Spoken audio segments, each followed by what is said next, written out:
Hello and welcome to Two Words Wolves Pod. I'm Ryan Eichten. Here with me as always is Leo Sun. Leo, how you doing? I'm feeling like myself again. Timberwolves basketball is back. I had a trip back home to Sacramento to my hometown. I got to see my boy Jim Peterson. Shout out my main guy Mike, aka known as Boss 10 around the Canis Hoopus blogs. We've been going to Timberwolves games in Sacramento for about 10 years now. And that was back then when being a Wolves fan was not cool.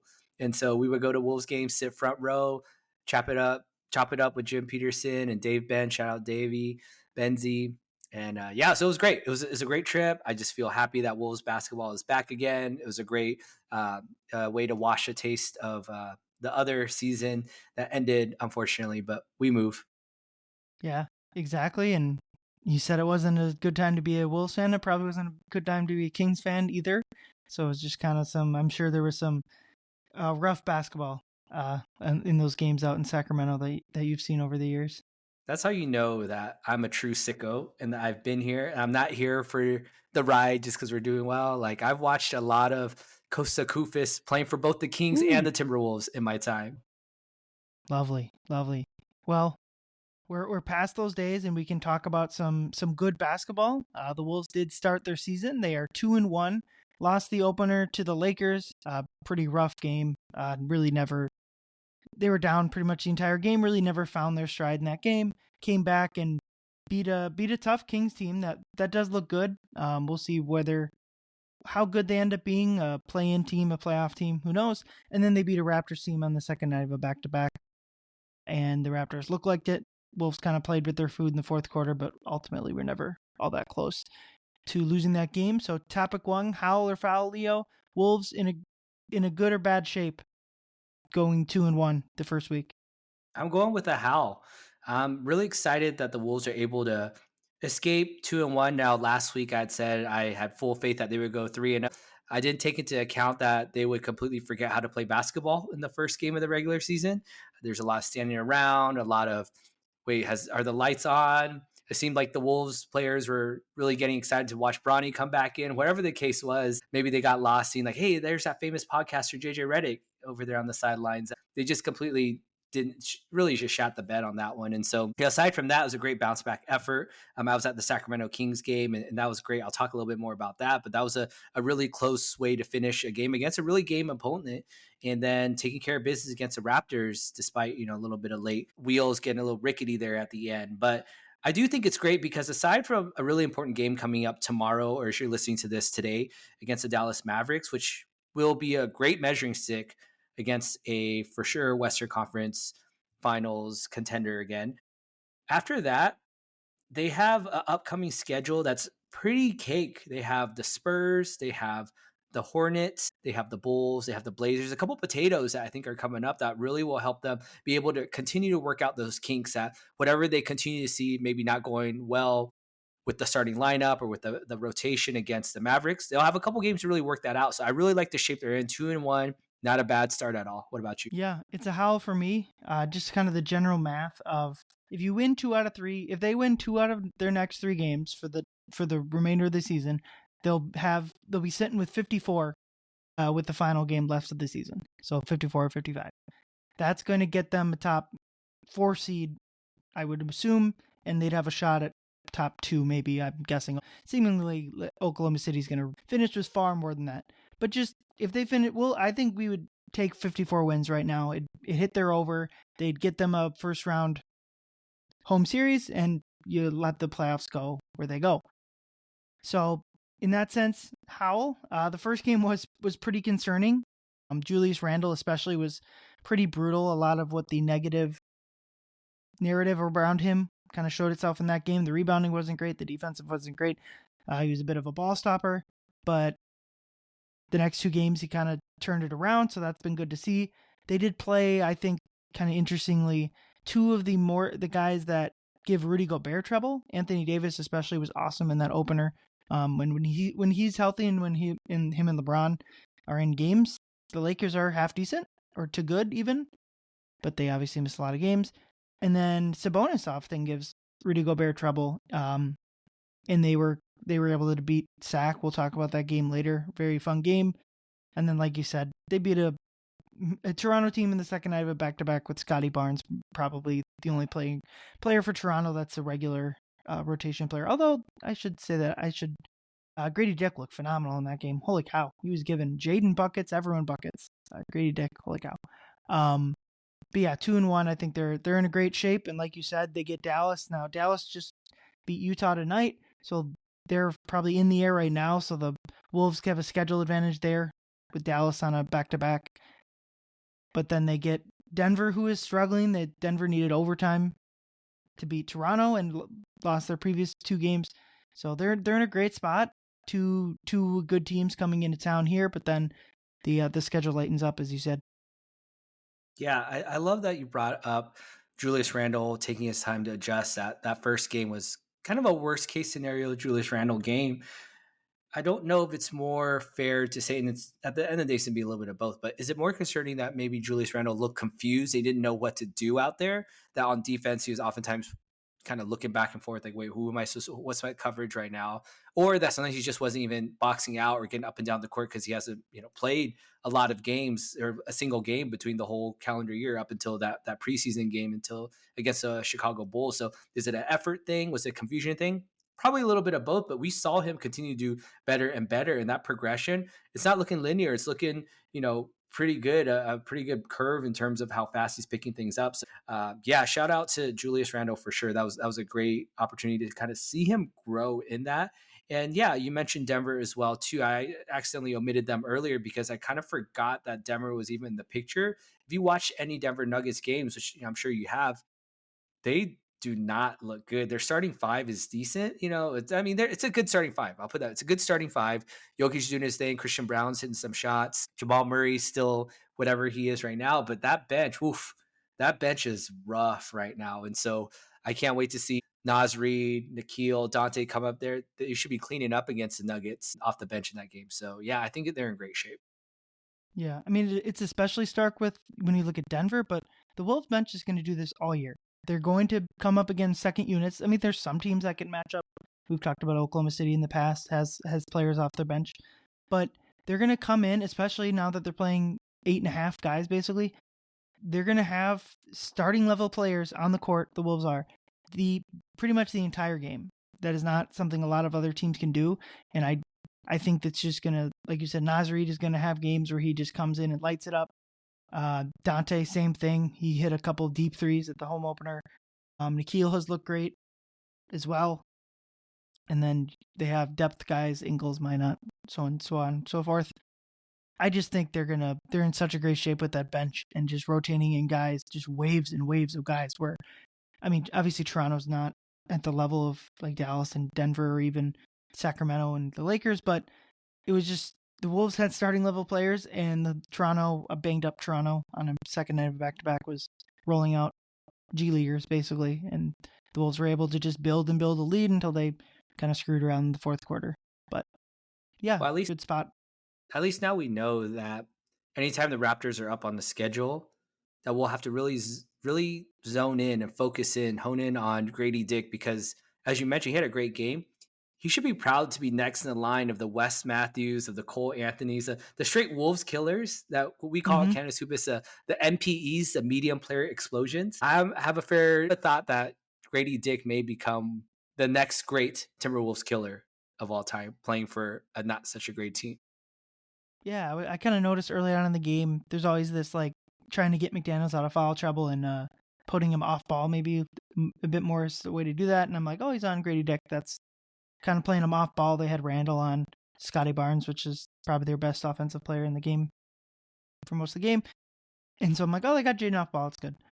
But then it's just like Grady Dick's actually their best scorer, and he's hitting shots. He's running around screens and doing stuff. I think that's a great draft pick for them. And if they can, eventually they'll put together a team again, and I'm sure Grady Dick will be involved in that. Next topic here, Anthony Edwards is currently leading the league in 3-point attempts with 13.3 a game. That's crazy high, way above his career average. So Howl or foul on Anthony Edwards, the volume of 3-point attempts? I'm going with the Howl for this one as well too. I put this out on Twitter earlier today. I was keeping track of this. How many players in the NBA are shooting more than 10 3-pointers per game right now? And there are 10 players doing that. And I posted it on a tweet. I also put up a poll as well, too, that though Ant is taking the most threes of any player on that top 10 list or the list of 10 players doing that, he's shooting it at fifth in accuracy. So he's right in the middle at 37.5%.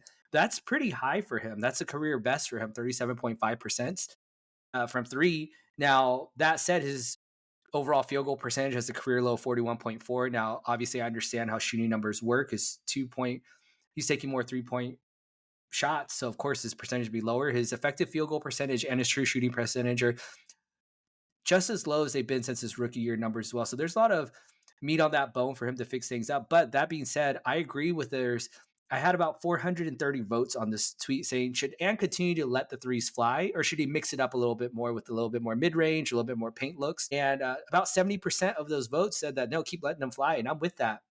I think the experiment as a 3 point shooter is going to be great because we all know how great of a driver he is. And if he is known around the league as, yo, you got to get out on him. Not only is he capable of shooting threes, but he's very willing to shoot it. That's only going to open up not just his game, but everyone else's game as well, too. Because now this becomes another guy that you cannot sag off of. Leaving Anthony Edwards to shoot, a high 30% clip from three and taking difficult shots, and that's just going to earn more respect. So again, I'm really excited for what that will be. Now, again, as I mentioned, yes, maybe mix it up a little bit more, but right now I think him establishing himself as that, he's clearly got the green light for it. So for me, it's a Howl. I'm excited about it. I'm excited for what it'll bring later. Yeah.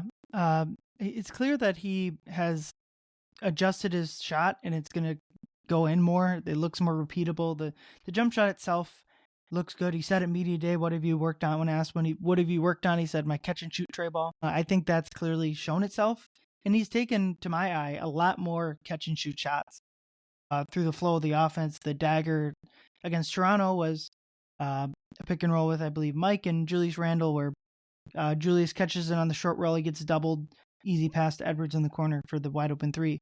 That we didn't see that as much last year. So for those attempts, I'm glad you can take as many of those as you want, above the break, whatever, corner, whatever. For me, on leading the league in 3-point attempts, I'm going to go Foul. It's just a couple too many, and it's a sample size of 3 games. So he has one game where it's 5, and it's now he's in the middle of the pack or whatever.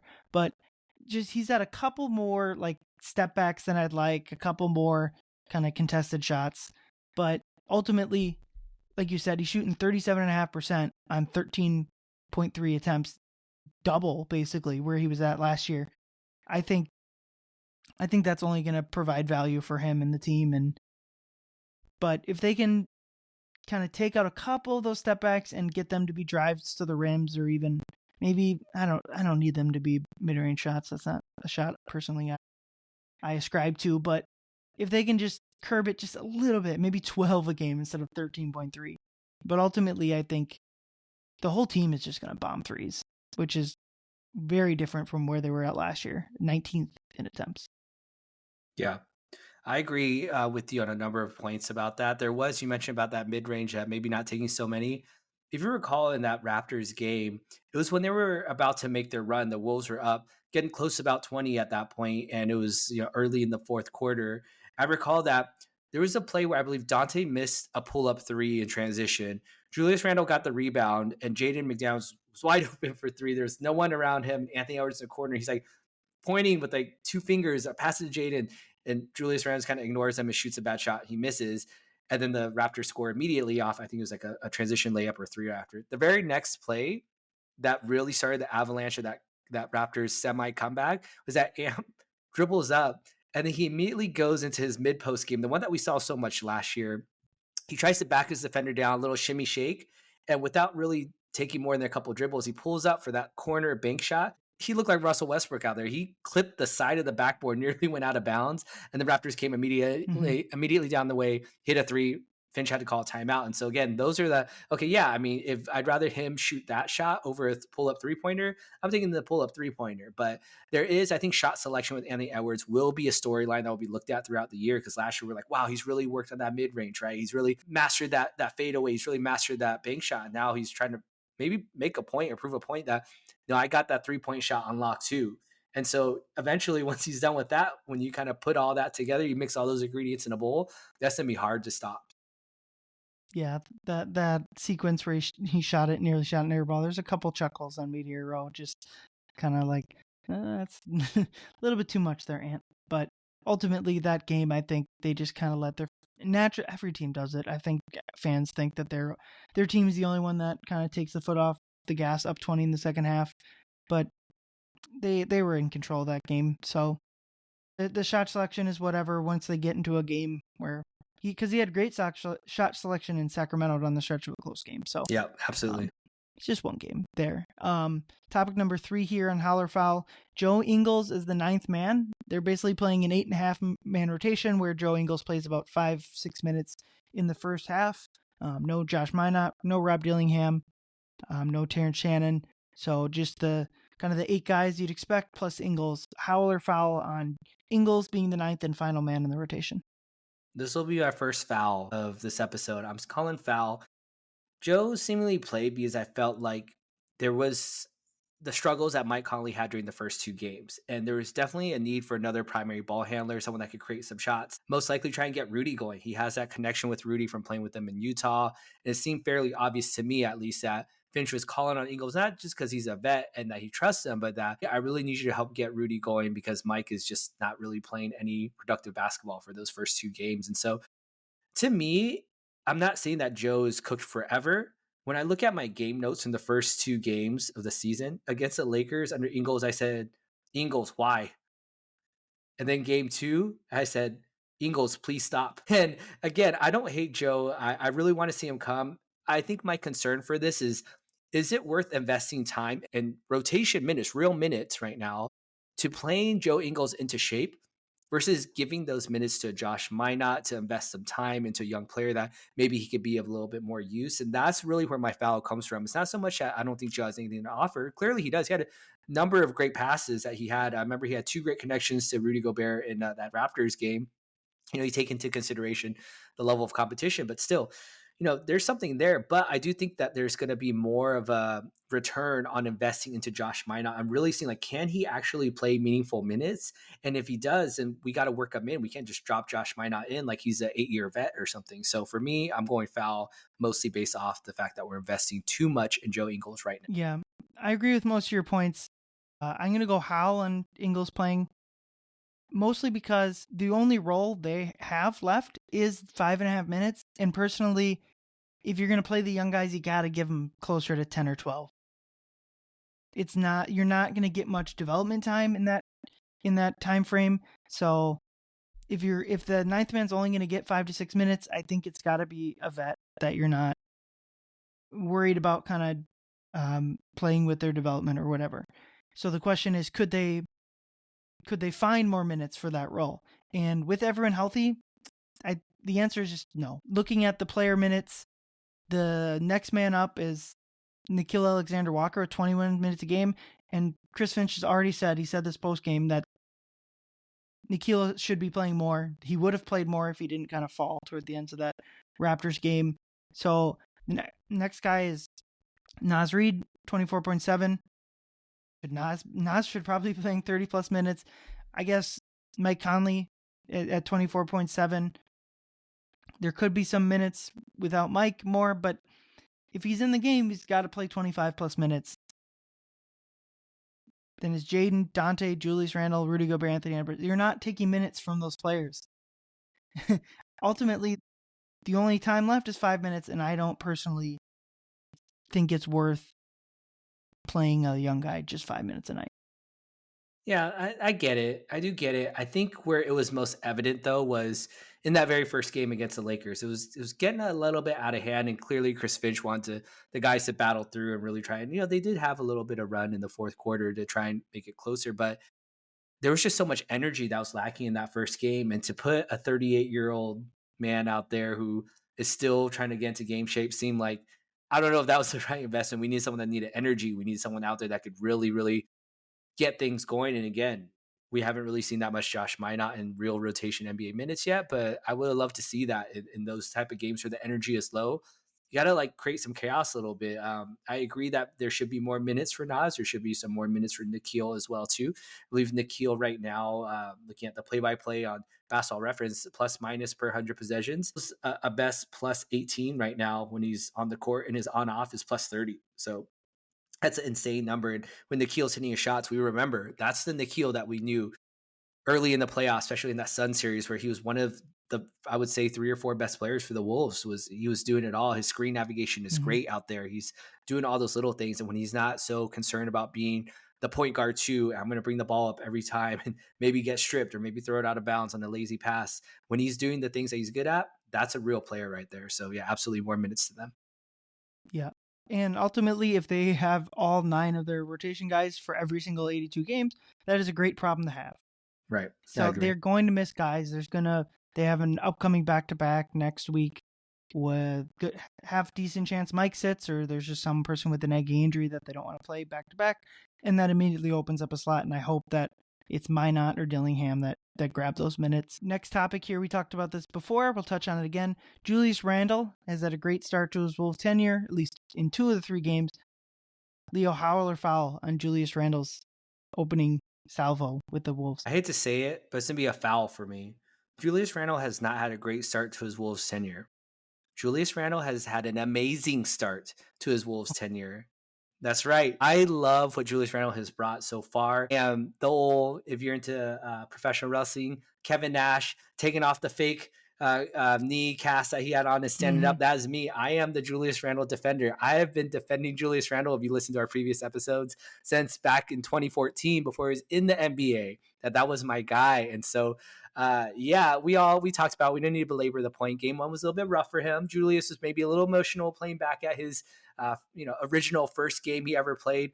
An NBA game was in a Lakers jersey there, so maybe he's a little emotional. Maybe he's working himself into game shape, but he's been great out there. It's funny because sometimes we see the warts that are in his game with that tunnel vision when he has the ball and he just sees a defender, smaller guy or 3 guys. It doesn't matter. He wants to go, and we see that tunnel vision. But sometimes that tunnel is also terrifying to the defenders or the opposing team as well too. They see Julius Randle come down, it's like, oh shit, there's 3 of us, but there's one Julius Randle coming full speed, and he's about to turn his back and back all 3 of us down at the same time. It's terrifying. So I want to say his game against the Kings, where he went off for over 30 points, that might have been one of the best performances I've seen since my 22nd birthday when I watched. Remember, I said I've been watching Wolves basketball for a long time. When I watched Michael Beasley drop 42 points in November 10th. I just gave out a birthday on 2010 right there, and that was amazing because every time he scored, at first you hear the fans going like, "Oh, that's a bad shot. That's a bad shot. We'll live with that." And eventually that starts turning into like groans, like, "Wait, are you serious?" And eventually, it's just silence. He's just scoring, and no one has anything else to say. And so that was so fun for me to watch. Just watch Julius Randle go off. So for me, it's how he hasn't been great. He's been amazing. What about you? There you go. Do you know who leads the Timberwolves in assists? Just look this up. Oh, It's I could give Julius you a Randle. guess. That's right, baby. Julius Randle, 4.3 a game. Now, Mike hasn't been himself to start the year, so I'm guessing Mike will take over that reign sooner or later. But yeah, Julius Randle leading the team in assists. I'm gonna go Howl. He's just been very good overall. The Lakers game is whatever. If it happens in the middle of the season, it goes unnoticed. But because it was the first game of the year, I think kind of people latch onto it a little bit. Yeah, he's been really good. One thing I've noticed is he's done a really good job like attacking smaller defenders. Toronto had a lot of them. So anytime he would get a smaller defender onto him, and especially like early, like if they were not matched up correctly, he would just get right in the post and back him down and use like his bully ball to whether it was getting shots or finding teammates for open threes. He's just done a really good job at that. And I'm seeing the fit that I think the Wolves front office saw when they made the swap with Cat. I think he just kind of fits what they're trying to do a little bit better. He has the same he can guard the same type of people as Cat. Maybe not as well with the bigger guys, but is a bit quicker than Cat defensively. I think it's just been a good fit overall, and I'm excited to see like what more they can do with the playmaking aspect of it because they haven't really had that at the power forward position with Cat. Cat was never a bad passer, but wasn't quite the drive and kick type of player that Julius Randle can be. Yeah, I think when you talk about the way that Julius Randle plays, and It could be frustrating sometimes, and I get it. I'm a guy, I love the beautiful game. I love the ball movement. I like it popping around like a popcorn machine, but it's not pretty. But guess what? Sometimes Jokic backing players down isn't that pretty either. Sometimes Joel Embiid drawing fouls because he's bigger and stronger than players isn't that pretty either, but it's effective. And that's something that we're starting to see right now with Julius Randle. And I think for as much as people want to belabor, like, oh man, his defensive awareness is so bad, or oh man, he's such a ball stopper, or like, oh man, he had a bad game. Yeah, you can go ahead and complain about that, but when he has a good game, like he's been doing right now, he's set a Timberwolves record with the most points scored in his first 3 games as a Timberwolves player, right? In his debut. And so when he's having good games, you also have to give him that same amount of love, that you can't just play that, well, he's going to have a bad game soon. Well, if he has a bad game, well, he's probably going to have a good game soon too. So that's how I got to feel about that. Yeah. And it just kind of reminds me of the offseason where people thought Nas Reeves was going to start. And there will and should be games where Nas closes over Randall maybe, or over Gobert, who knows. But like Julius Randle's an all NBA caliber player, and I think we've seen that through 2 games. So yeah, looking forward to what he does. I gotta throw this in there as well too. Little factoid that I do want to bring up. So in Mm-hmm. Julius Randle's very first NBA game as a rookie, he broke his leg. He broke his leg at Staples Center. He played less than, I think, a half of basketball. Had to sit out the rest of the game with the rest of the season with rehab. Now his first game that he played in about a year later was the game that was 3 days after Flip had just passed, and the Wolves are opening the season at Staples Center, similar to they were here, where it was Cat's rookie debut. And the very first points that Cat ever scored was actually off a bobble Julius Randle rebound, offensive rebound. He bobbled it. It ended up in Cat's hands and he dunked it. And I just think it's a little bit serendipitous because Julius Randle had a great debut. He also had a double double. Cat had a double double. It was also D'Lo's debut. He had a really, really terrible debut, but that was the game that the Wolves ended up winning because Lou Williams barely missed a floater. And it was such a huge game, not only because KG and Cat and Ricky Rubio were all sharing the court in a really emotional game, but it was a game where it's like we never knew, okay, this is going to be this guy on the other side of the court, Julius Randle, who had a great debut, really as a first real game, was going to end up in a Timberwolves uniform later. So it's just kind of weird how the universe works. Yeah. Yeah. Kobe and KG played in that game, along with like Cat and D'Lo, as you said. I did go back and watch that recently. It's a who's who of who's on the court for each team. Right.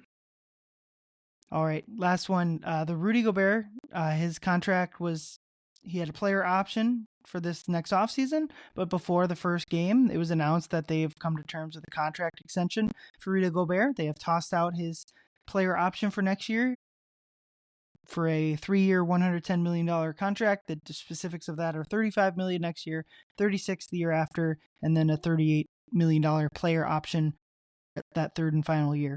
So Leo, Howl or foul on the Rudy Gobert contract extension? As far as the contract extension goes, I'm going Howl. If you look at the other extensions that were given out to other bigs, this offseason starting July till now, it stacks up really well. I mean, this is a 4-time defensive player of the year we're talking about, who again just won defensive player of the year, as we all know. And this is a guy, he's 32 right now. This isn't like a Mike Conley, Joe Ingles age player. Like he is in his prime now. And again, he's not washed. Is he at the height of his powers? We don't know, because last year seemed like he was at the height of his powers. His passing is getting better this year, so we're seeing like new wrinkles to this game right now. Do y'all not remember who hit one of the biggest fadeaway jumpers in Game 7 of the Western Conference semifinals, right? So again, I'm not saying he's going to turn into a crazy jump shooting big or something, but again, there's still meat on the bone in terms of how great Rudy Gobert is. And so as I mentioned earlier, look at how that stacks up.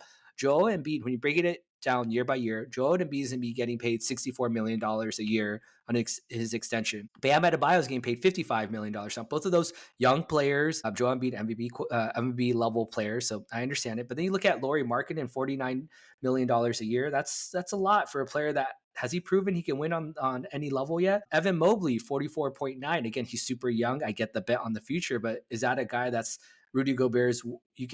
Would you rather take Evan Mobley at $45 million a year or Rudy Gobert at about $36 million a year?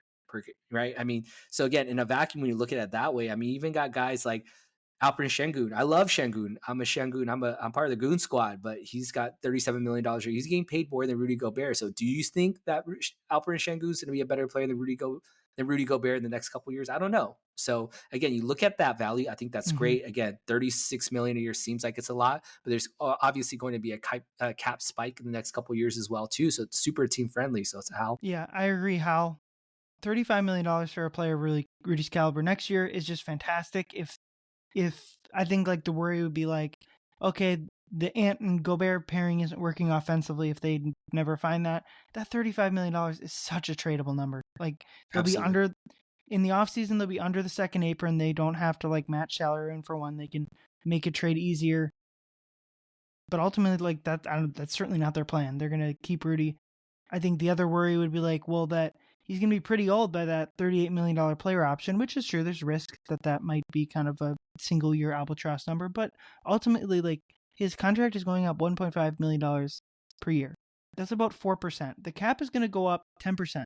That they've done this. They've smoothed the cap out. So the new TV deal that they're getting next year, unlike 2016 where the Warriors got Kevin Durant, they're going to smooth it out. So just going to basically for a while now, it's going to go up 10% every year.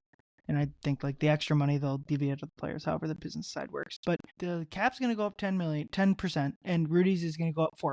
That's the 1.5 million out of 35 is 4%. So it like I think people see, okay, it's going up every year. Well, not really. Percentage of the cap wise is going down. So I think when you think, $36.5, $38 million, that's today's money in your mind. It's just going to keep going up and up. It's such a great contract, and it just gives them so much flexibility. We talked about that with the Cat trade, where now they still have two big glaring things they got to figure out. They have Julius Randle's likely a free agent, and Naz Reid is likely a free agent. I'd be shocked if they lost both of them, and I don't know. I have no idea what they're going to do with Randle and Naz Reid, but it certainly gives them the opportunity to throw out Nickeil's a free agent too, to get at least two of those three back with the savings kind of because I think Rudy could have gotten more if he had played it out in free agency. Yeah, absolutely. I'm with you on that. And throw out what you think about Rudy Gobert as a person off the court. Throw out what you think about Rudy Gobert based on what Shaq and inside the TNT guys are talking about. Just for a moment, remember who he is as a basketball player and what he's been doing. Even this year already, like, does he still have oven mitts for hands? Sometimes. But is he still getting better with, like I mentioned earlier, the passing? Even he hit a couple big free throws in the Kings game as well, too. He had, I don't want to call it a game-sealing block, but a bit of a dagger block on the Raptors when making that push, trying to cut the game down to, I think, 7 or 6 points there. He was getting boxed out by Jakob Poeltl, a legit 7-footer. And as he was getting boxed out, like a Gartat screen of sorts, Scotty Barnes just cuts straight in. Looks like he has a wide open little shot right there. Literally almost like hurdles Jakob Poeltl, like pun intended, and blocks that shot that leads to the Julius Randle wide open. He dumps it off for Anthony Edwards, too, big hand, slam, and that's really the end of the game there. And so he's already made his impact. The Wolves, I don't know if they would be 2-1 without Rudy Gobert's contributions already this season. So again, yes, we'll see what he's going to look like when he's 35 years old and has a player option for $38 million or whatever the case is. But at the same time, he's only going to be 35. So again, this is not the tail end. So I'll take Rudy Gobert through 35. After that, we'll see. Yep, exactly. And ultimately, Gobert's prime might be over by that time, but I'd be very shocked if he wasn't at least like a backup center quality level, like a sixth man quality center. I think he's going to age as well as any center ages. So I think it's just a great contract and gives them time to work out other contracts with the other free agents for next offseason. Absolutely. I'm with you. All right. Next segment here, we got Apex Alpha. We share who we thought was the leader of the pack for the Wolves this week. My candidate is Nickeil-Alexander Walker. We talked about it a little bit, but Nickeil has just been fantastic after really struggling in the preseason. He has come out. His shot looks great. He's defending well. He's doing all the stuff that he did so well for the team last year. Chris Finch talked about it post-game and really echoed some of the stuff we've been saying that we had assumed, but Chris Finch has kind of given voice to what we had assumed, so I'm going to play that here. I've got a long relationship with him. Was there when he was drafted. I saw his struggles firsthand. He was in a place where when you tried to help him, like he just wouldn't listen because he was so fixated on doing certain things and playing the game a certain way. I really believe that turning point came when he met Mike Conley in Utah. and Mike was able to kind of um, unwire him and get him to calm down and think. Give you just a perfect example. Like he came into this season thinking like, okay, we have a void at point guard. This is what my team needs me to do, and I'm going to set out to do it.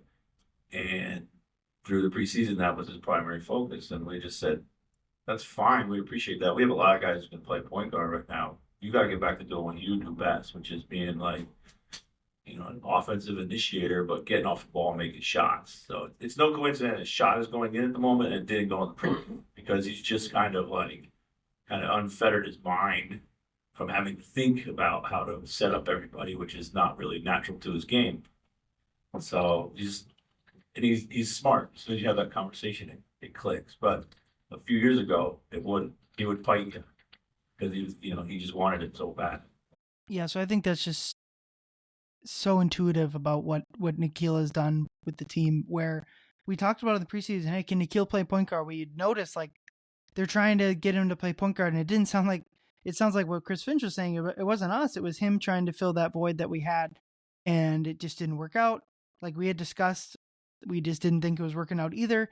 And the turning point for him in his career and with this season already is that he has gone from someone who, when he hears that coach's criticism or feedback, he like just doubles down and keeps going, trying to in a good way, really trying to be more for his team.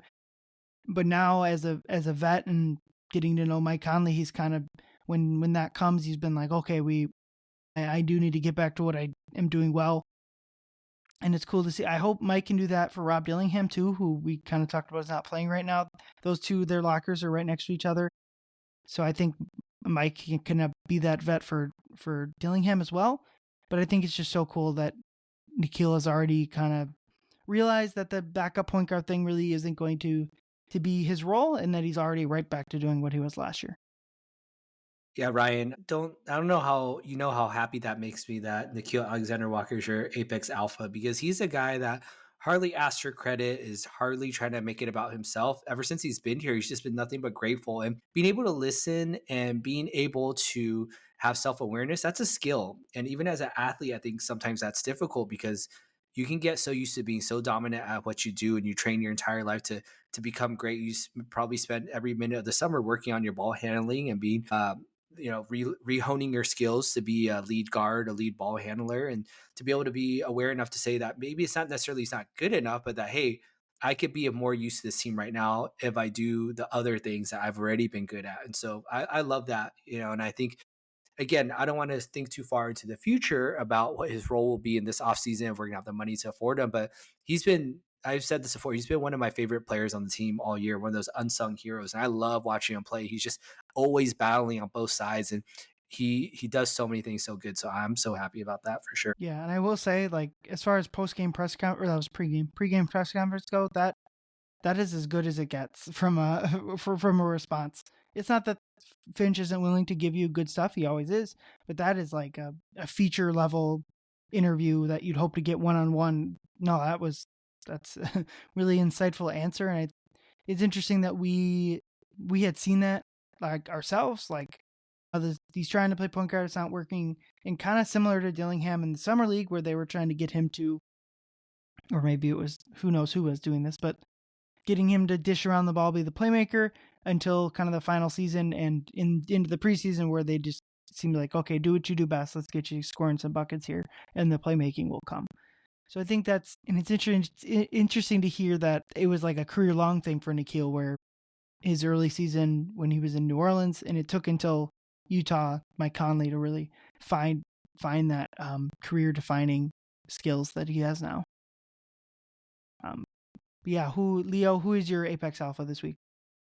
Apex Alpha this week has to go to none other than employee number 5, Anthony Edwards.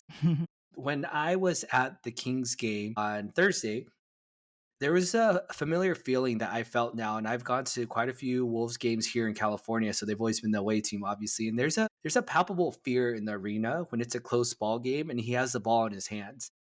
How many players really give off that, oh shoot, like, all right, we're screwed. Like we this guy is dangerous. Like, Mhm. I'm scared when he has the ball. I have to go back to, let's just say even last year, 2023. So in that calendar year of 2023, there were 3 games I attended. The first one was in March 2023 against Sacramento, and Sacramento was within one. The crowd was in a huge uproar. Sacramento, for all the great things they're known for, their home fans are great, and so they were going nuts. And he goes down, he scores an and one. That really silences the crowd. Then again, within the game, it's about a 2-point game left. Anthony Edwards has the ball with probably one of the Timberwolves' last possessions. He pulls up, hits a pull-up game ceiling jumper that just quiets the crowd, and you just hear that groan of like, they're not even mad. They're just like, man, like this is who he is. Like he's the one, right? And then fast forward later that year, November 23, this is a game that Draymond Green, before the choke gate, where Draymond Green was trash talking Anthony Edwards after a hard foul he had that sent Ant to the ground. They were drawing back and forth, and you could feel the fans in the arena all kind of like, all right, Draymond, like chill out, man, like not him, like don't talk to Ant. And then as the game goes on, a couple of possessions later, scores a layup on him, a tough layup that with contact, he goes down, no foul call, that's fine. He comes back and then he hits a turnaround jump shot, a little spinning jump shot, mid-ranger on Draymond, and he seals it with another just back down on Steph Curry. I'm bigger than you. I'm stronger than you. I'm better than you. Turnaround, tough bank shot on Steph Curry that really sealed it. And this, we're not even talking about what the crowd was like after he dunked on Dario Saric earlier that game. And so sucked the crowd out of that one. And then one more again was December that same year, 2023. In Sacramento, they had a big lead late in the game. Sacramento got within 7, and again, the crowd was really getting into it. And then Ant goes on to score 5 points in a 17-second run to really seal the game back shut again. It was double digits, and the game never came back in. Again, it was Ant that shut the door. So I got that again on Thursday when he had the ball late. And again, he had been jacking up. I think he shot something like 15 3-pointers that game. Some of them questionable, but at the end of the day, when it really came down to it, he drove. He relied on his athleticism, his driving game, drawing contact, and finishing plays, more importantly. And now, obviously, that last play where he drove on Sabonis and got hacked and shot 2 free throws to seal. Again, same thing. The fans had nothing to say, and they were just in awe, like, again, this guy, again. And so you got to give it to Ant. So, Ryan, what are your thoughts about Ant so far this week? Yeah, it's crazy to me. I don't think Minnesota's had an athlete like this in a long time. I know they have. I mean, Justin Jefferson's phenomenal. They've had. There's Joe Mauer comes to mind. Like they've had very, very good players, but there's something different with the basketball superstar where they just affect so much winning. I always think about this. Like one of the greatest seasons in baseball history was like valued at like 12 wins. Well, NBA players are worth way more than 12 wins. Right. So like even like a solid all-star is probably worth like close to that. So they just affect so much. The Wolves ceiling as a franchise, as a team, as a city, like everything is on this kid's shoulders. He's so young. He's just so good. It's crazy that he got Michael Jordan comparisons in the playoffs. And obviously there's pushback. There probably should have been, but like there wasn't like this, you guys are stupid for saying that. Right. It was right. like, I think that's a little too far. Well, everyone else that gets compared to Michael Jordan gets laughed out of the room. So I just, the ceiling for him is just sky high. There isn't anything that like he can't accomplish with this team. And that for a town that is just starving for a men's winner, obviously we've had a lot of women's sports success, but rightly or wrongly, the city starves for the men's title. And it's, I often think about like in my head ranking like where the team's title odds stack, like who has the best chance to win a title in the recent, in like with their current like, and it's like right now it's probably Twins last, Wild, Vikings, and the Wolves are just like the only team that right now I think has like a legitimate path to being that level of winner. Yeah, I think it's as much love as I have for Ricky Rubio. He's my favorite basketball player of all time. As much love as I have for Kevin Love, shout out to my man's number 42. As much love as I have for even Kevin Garnett, that was a player that I loved growing up. They didn't have that same level of fear factor that Anthony Edwards has when he has the ball. They don't. With KG, you could say like overall how he could elevate a team. No, we saw that, especially in his MVP season. But at the end of the game, and that cliche clutch time, like ball in your hands, you and me, and the hoop and the ball, like that's all there is out there.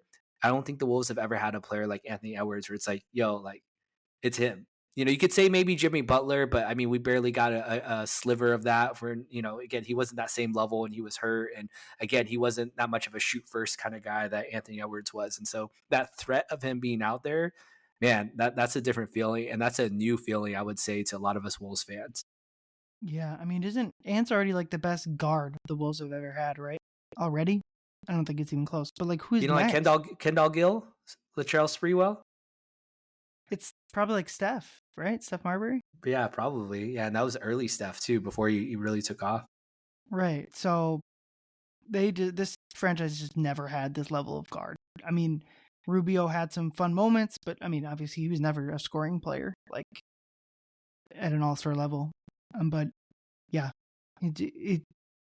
he's already like a couple seasons ago he came in slow, out of shape. There's just been none of that. Right. Yeah, he's committed to it, and again, it's really impressive to see. So I love seeing that early in the season, especially. Yep. All right, next, who do the Wolves make their prey this week, Leo? Who is their prey? I'm gonna have to say it again, and I hate to say it's year 2024. I can't believe I'm still saying this. Look, I have a brother. I have a best friend that's a Kings fan. Okay, so I could say this. I'm from Sacramento. I could say this. Okay, but I'm sorry. My prey of the week there are the Kings fans. Specifically, there's one Kings fan who sat behind me, and again, I get it. It's all good fun. You're at a game. You're allowed to cheer. You're allowed to root against players. And again, I mentioned this earlier. The Sacramento fan base, one of the best in the league, especially given their market size and how lack of success that they've had. In every fan base, there's always that one fan that's like overly loud, that's a little bit overly too vocal about how much they think and they know about the game. Again, he was a young man, probably in college, so I get it. He was really into the game, but every time Julius Randle touched the ball, he was like, dubious handle sucks. And he just kept trying to troll him. And every time Julius Randle would score a little mid-ranger, he'd be like, that is the most like BS effing way to score a ball is to shoot a mid-range shot. And it's like DeMar DeRozan comes out and shoots like 10 mid-range shots. Yeah.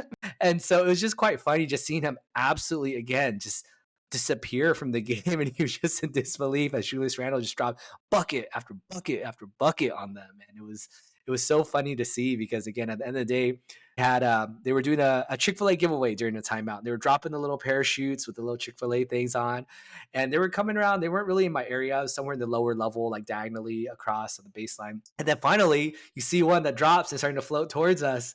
And I'm like, oh man, like here we go. Mr. Dubious Handle is behind me. He's going to grab it. And he said, go home happy. And I was like, no, I can't do that. I'm here as a Wolves fan. I'm not here as a media member today. I got to do my part and defend the Timberwolves. So I jumped up with every little inch of energy I had in my close to almost 40-year-old knees, and I snatched that baby out of his hand.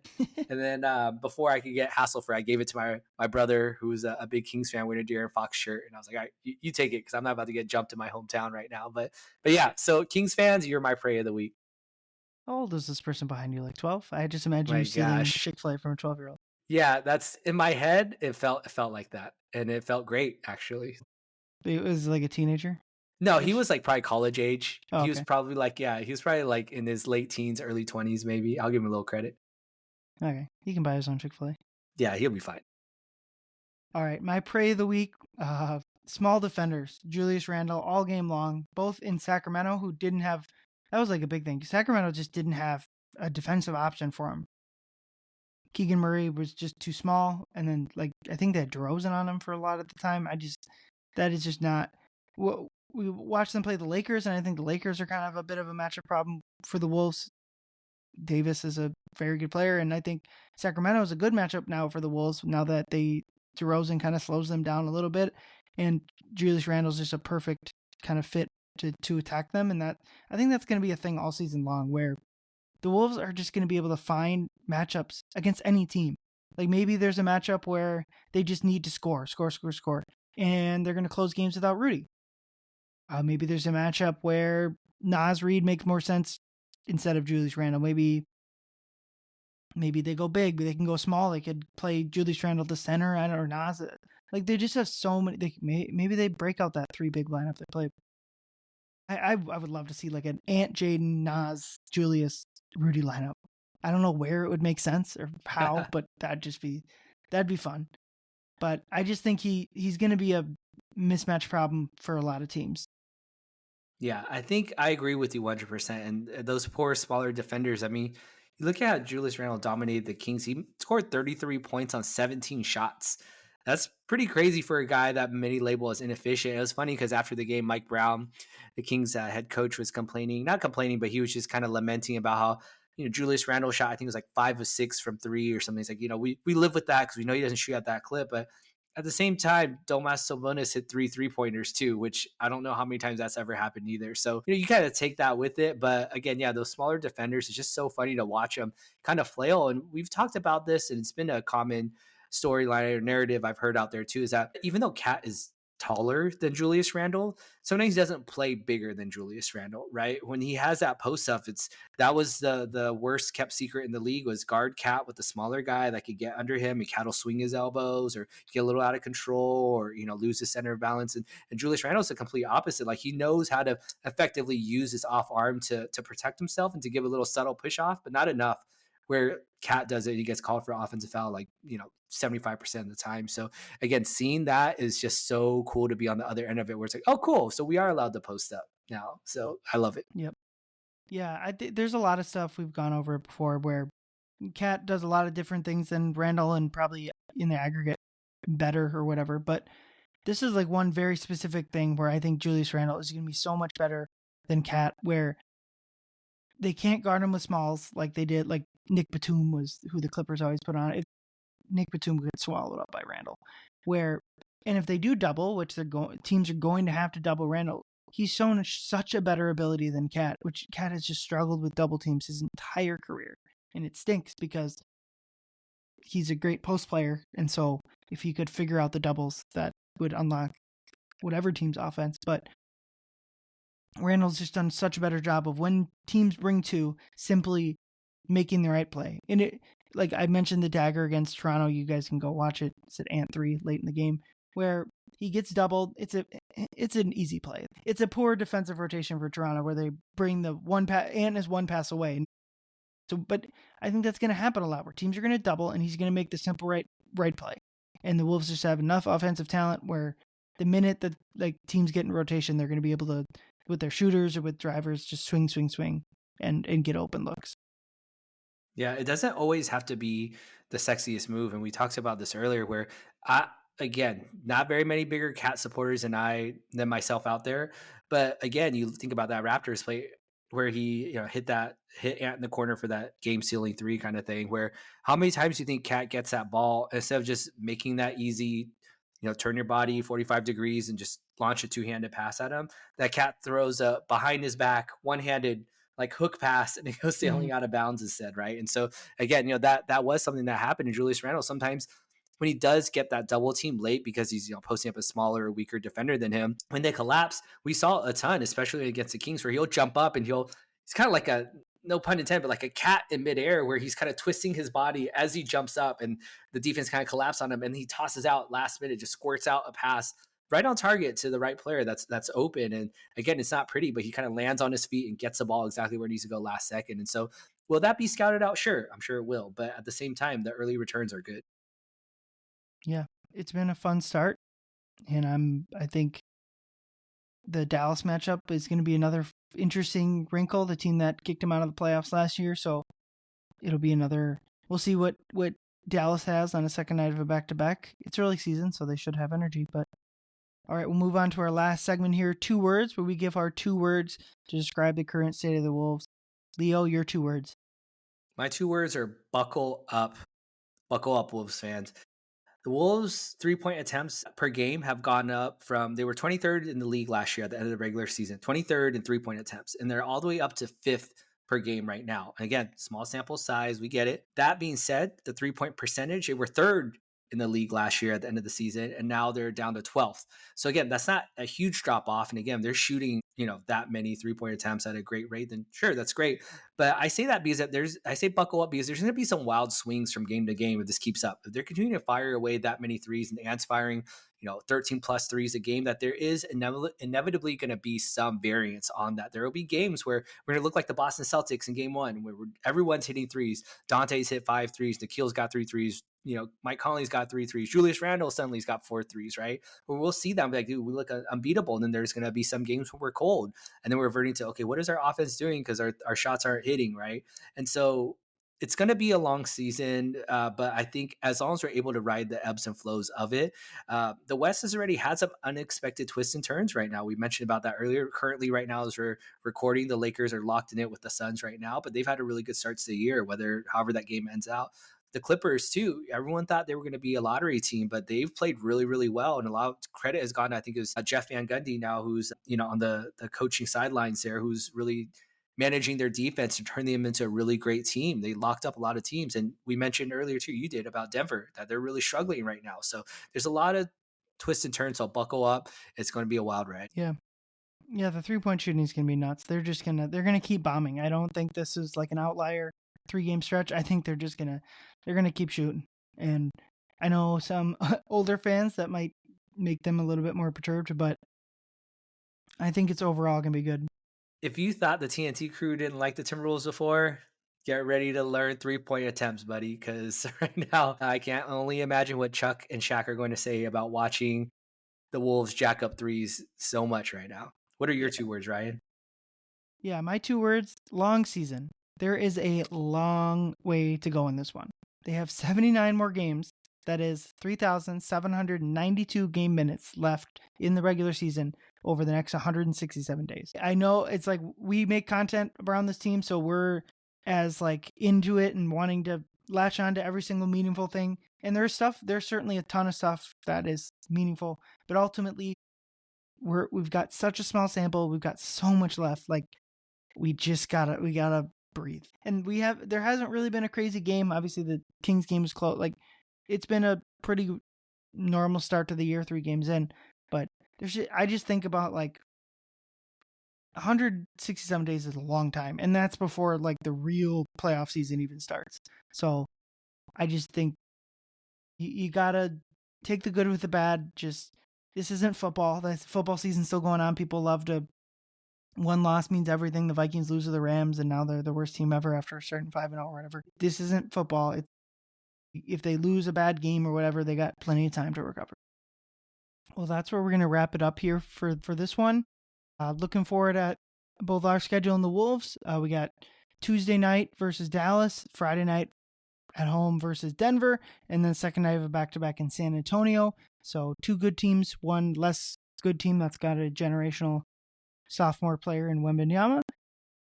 For our schedule on Friday, I'm going to start doing a second episode for you guys. I have Andrew Dukowitz from Zone Coverage coming on to talk some Wolves. We'll probably discuss the Denver game that's happening later that day. And then Leo and I will be back early next week to discuss the week that was. So thanks for listening in. This was 2 Words Wolves Pod. Thanks, everyone. Thanks for listening, everyone. Make sure y'all drive safe.